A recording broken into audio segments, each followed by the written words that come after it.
Now, for more on the state of violence in KZN and on the back of that story, and of course the killings in Inanda this week, I'm joined by UJ Research Associate and crime expert Calvin Rafadi. Ntate Rafadi, thank you so much for your time and for joining us this evening. So we are seeing this increase in these brutal killings. I mean, 5 people in Inanda send shockwaves in the rest of that part of the world, while we woke up to the news of a further 3 murdered in a similar fashion and were also found in the same vicinity. What should we make of these killings? Good evening, Kateho, and good evening to your viewers. Gosh, this is very worrying. And what we can say is that these are young people who are killed. And we can only classify such, execution style as revenge killing. So, the other incident of Inanda, we were told that the boys, they were the ones who were committing certain offenses within that area. But, the threat analysis has always shown that both of these places that you spoke about, the crime is high. And we heard from some of the community members, even the police forum, they say they've been writing petitions even to the station commanders. But, there are red tapes when these things has, some of their plans have to take action through the provincial or national detective. They're getting stumbling blocks or dead ends or certain red tapes. So it's very worrying.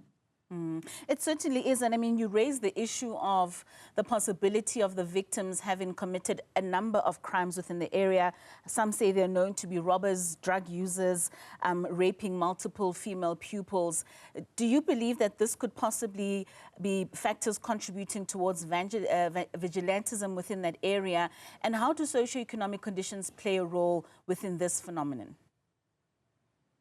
Yes, indeed. We must first condemn the issue that, vigilantism and mob justice, it's a crime. It's a crime, and there's no any further explanation about it. And those who commit such crimes, vigilantism or mob justice, even the instigators, they will definitely get arrested and be charged for those murders.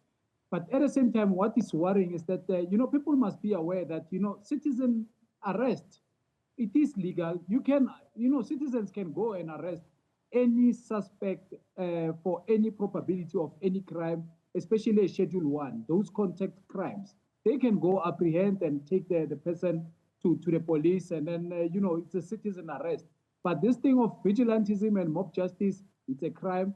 And, what we have seen in one of the incidents in KZN is that just at the backyard of the school, and the kids were just observing and overlooking dead bodies over there.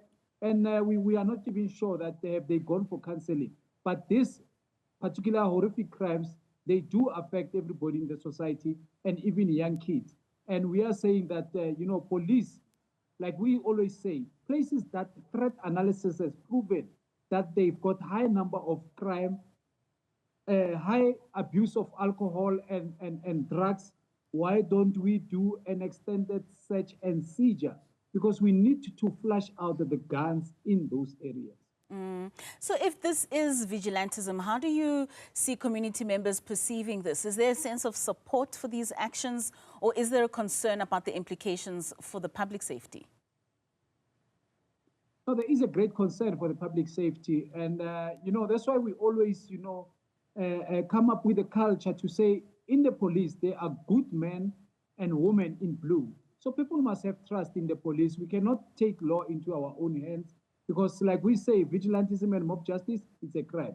Citizen arrest, you can do it. It is allowed. Activism, it is also allowed. Signing petitions and the likes.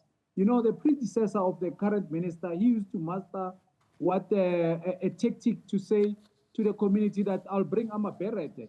And then, that will ease the community. And besides that, I mean, that cannot permanently solve the problem, but for the it was a temporary solution, but for permanent, we need to flush out the guns.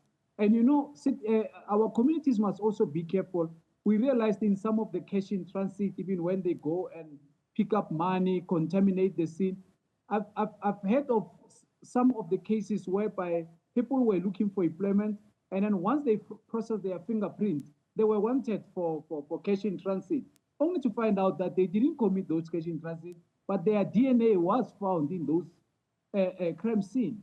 So people must be careful that, you also destroying your career, fighting anarchy with, anger, but and committing further crime on top of it. Have people lost faith in the police? I mean, how effective do you believe the local law enforcement agencies have been in addressing crime and violence, especially in areas such as Inand? Well, people, yes, they have lost confidence, but that's why we say that they need to trust the police. They need to work together with the police. And that's why we always say that even on that front desk of the Imbizos, we need traditional leaders, and we heard that they are coming out to support. We also need structures as Department of Justice, because, good policemen and women, sometimes they arrest a criminal, but the so-called brown envelopes at court. So they need to come up with a strategy and explain to the community that why is the person released over and over again on a particular crime, on the same crime, firearms, killing people, raping people. So everybody needs to, it's a collective effort. Everybody needs to be there, not only take the blame to the police, but at the same time, like we always say that we welcome Controlesa when they said in Eastern Cape that, illegal initiation schools, they need to be shut down because there's a lot of extortion, there's a lot of cult there. We don't know what the kids are learning there, and young kids, when they come back, they start shooting people, they start committing crimes. And by the way, in the same note, we also want the minister, Mr. Senzo, to come back and tell the community, including the family, of the Lusukisiki massacre, what was the motive, because we believe the last suspect is being arrested, the fifth one. Now everybody's waiting for the motive. Very quickly, Calvin, before we wrap up, just what would you say are the low-hanging fruits, especially from a province like KZN that seems to be quite prevalent when it comes to violent crime? What can authorities in that area do to sort of curb this kind of behavior? Look, communities are scared to report certain individuals in crime, committing horrific crimes.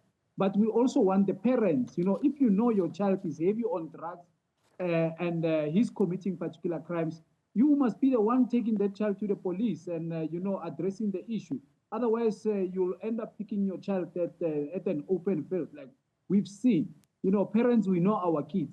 But at the same time, we want the police to, use the method of search and seizures. Let's see more roadblocks. Let's see stop and searches, and flush out the guns.